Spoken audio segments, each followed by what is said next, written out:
Hi, I'm Sarah Benwell, the editor of fundoperator.com, and I'm here with Robert Corbally, COO of Variety Capital. Robert is speaking at our Fund Operator Summit later in the year, and ahead of that, we wanted to catch up with him just to get a bit of a flavour of what he's going to be talking about. Hi, Robert. Thanks for joining me. Hi, Sarah. Pleasure to be here. So we're going to talk about your Irish UCITS fund launch, and I guess my first question is, when you were doing the launch, what made you decide to use third parties to outsource most of your functions? And did you consider insourcing, and if so, what made you decide against it? Yes, sure. Well, the simple answer is that insourcing was not really an option. Our background is in distribution. And what is fantastic about the setup and the industry these days is that there are a lot of third parties that can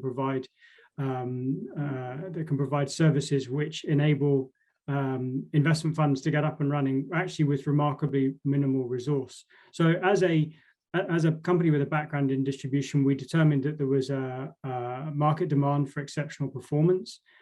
We found some US managers with exceptional risk-adjusted returns, and we determined that the best way of bringing them to market was to set up our own platform and to leverage the numerous third-party outsource providers that exist and do a great job for a lot of other providers in the market as well.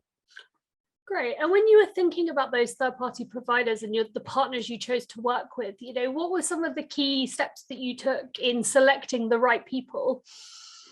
Sure. So, I mean, perhaps a lot of these are going to be obvious, but identifying what our requirements were, developing a long list of providers across each, whether it's from a ManCo perspective or a third-party administrator perspective, developing the long list, and then whittling down those lists based on the various parties' appetite, their organizational ability to support what we were doing, and fulfill the brief.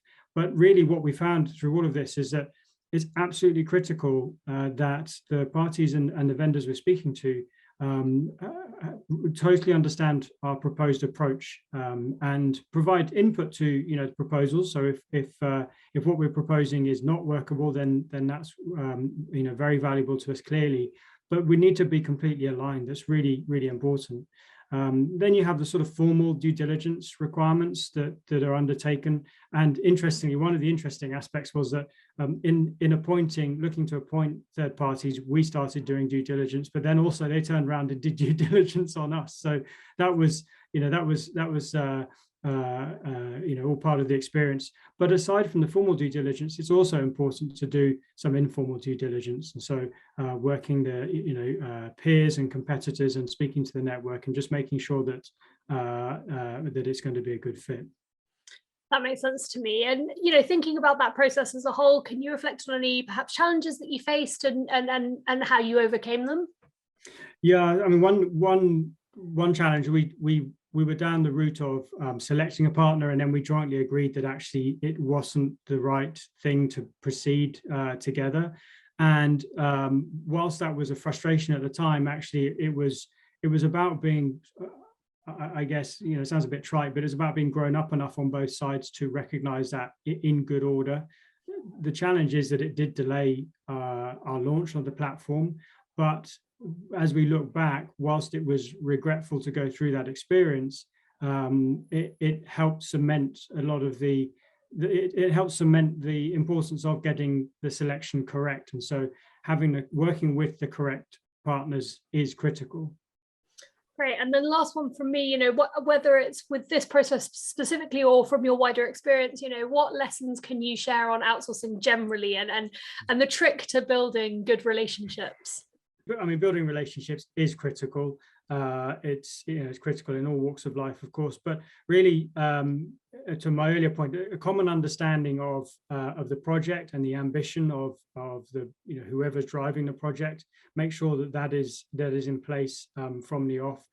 Keep working at the relationships beyond selection. Sometimes, perhaps as vendors or even appointees of vendors move from the beauty parade to actual implementation, it can be seen that the nature of the relationship is changing. I suppose, you know, it is in reality, because you've moved from winning business to operating business, but that needs to be taken as the opportunity for the relationship to grow. And really important to recognize as well that success is shared amongst all parties. So it would be very easy, in my example, where Variety Capital, we have set up an Irish UCITS fund, we are raising assets, that people will sort of come and congratulate us and say, well done for launching the fund, well done for raising assets. But actually, a great part of what makes it work is that we raise assets because that's successful for the investment manager, it's successful for the third-party administrators, it's successful for the manco.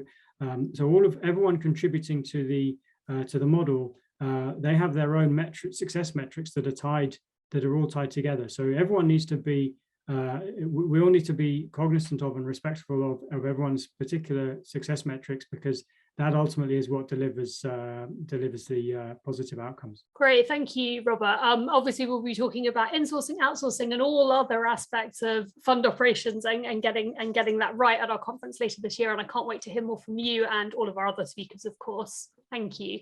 Thank you, Sarah. I look forward to that very much. Thank you.